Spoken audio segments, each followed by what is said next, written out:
I will not be penniless. I was meant to be rich.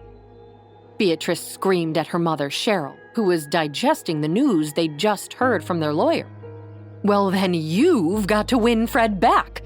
And you've got to win him back now, Cheryl snapped at Beatrice finally. Are you sure that lawyer knows what he's even talking about? Beatrice stomped around her penthouse room at the Four Seasons Hotel, a grand view of Central Park in front of her. Yes, Beatrice. You are in the wrong here, Beatrice, I'm afraid. Cheryl shrugged. We both are, Mother. If I go down, so do you. Beatrice may have conned Fred after he woke up from his 3-year coma.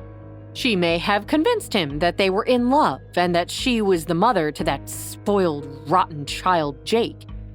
But Cheryl had done all the planning. Cheryl probably knew who Jake's real father was, but Beatrice knew better than to ask any questions. Cheryl had even gotten that sad, pathetic woman to be the surrogate, so that Beatrice didn't have to go through the ordeal of pregnancy. For Beatrice's part, she'd just shown up at the hospital and done exactly what her mother told her.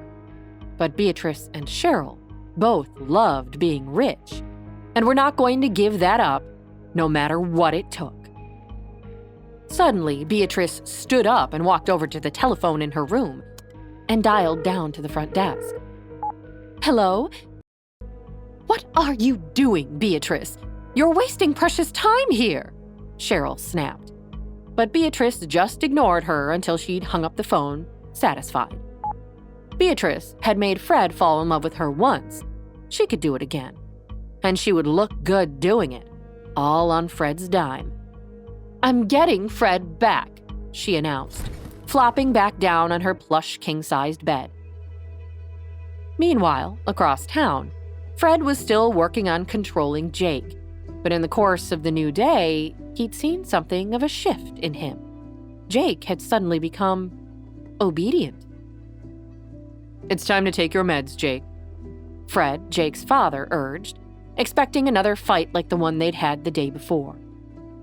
But Denny Murphy, who was pretending to be Jake Smith, just nodded and held out his hand, his beloved finger puppet on his finger. Fred smiled.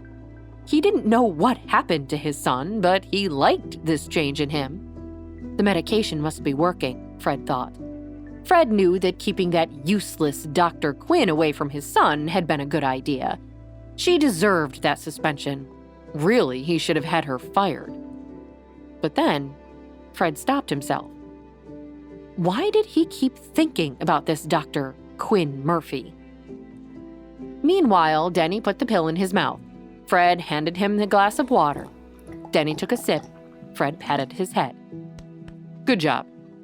Fred patted his son's head.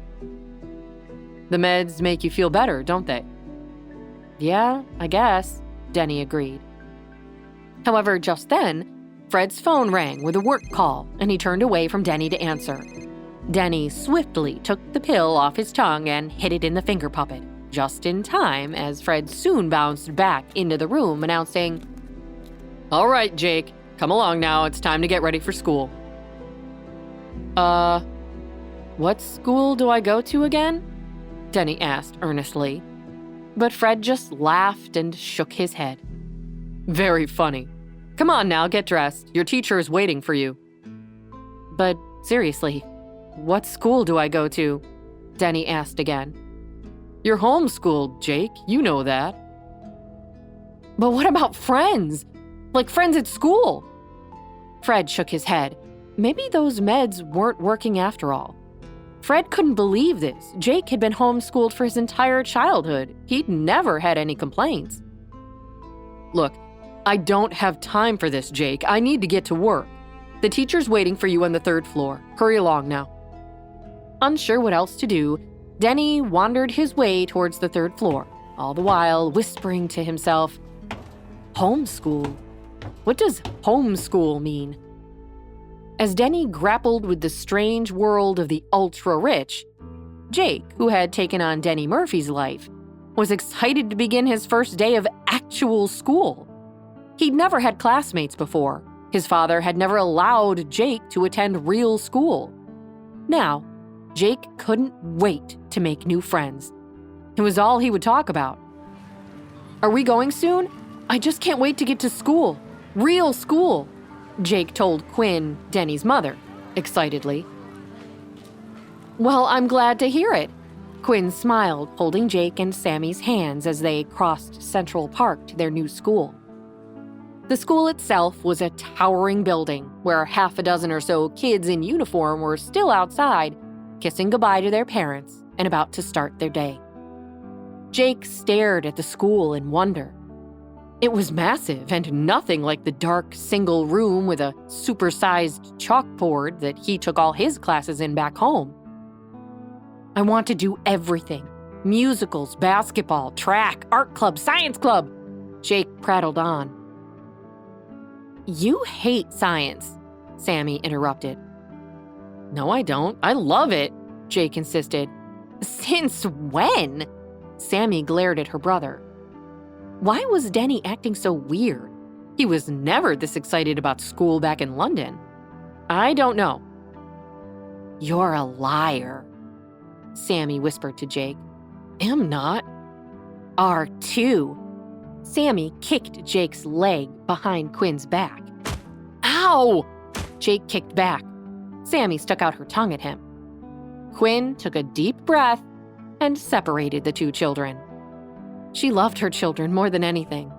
But right now, they were testing her last nerve. Just a few more days and she'd be back at work after this ridiculous suspension. How dare that annoying and stuck-up Fred Smith accuse her of malpractice? As if she would ever hurt a child.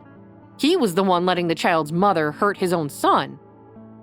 She tried to shake off the memory of Fred Smith, but she hadn't been able to keep him or his son Jake from her mind for more than a few minutes over the past few days. She really hoped that Jake was doing okay. She believed him, even if his father did not. Hi, Quinn here, and if you're wondering what happens next, click on the link in the description to listen to the full audio series. You can also watch the next episode here in the playlist.